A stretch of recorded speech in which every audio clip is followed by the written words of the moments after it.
Jesus Walks on Water, Part 1 of 4, John 6, 16 through 17. When evening came, his disciples went down to the lake, where they got into a boat and set off across the lake for Capernaum.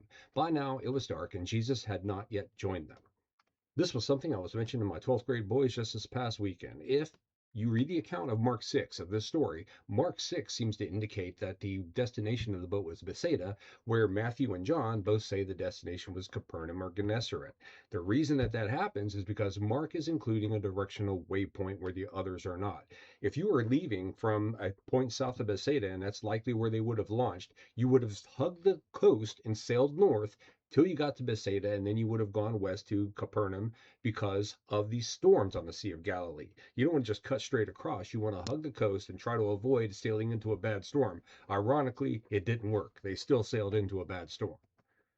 But that's all it is. Mark just includes a detail the other two accounts do not. And this is why I say the differences between the Gospels is a strong indication of what we are seeing is people just doing their level best to try to capture what they saw, heard, and experienced.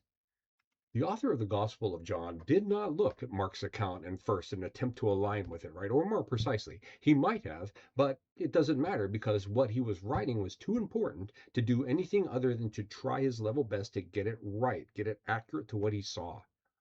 Collusion's only necessary when you're lying, right? So all that said, Jesus is sending his disciples ahead because he is personally dismissing that crowd.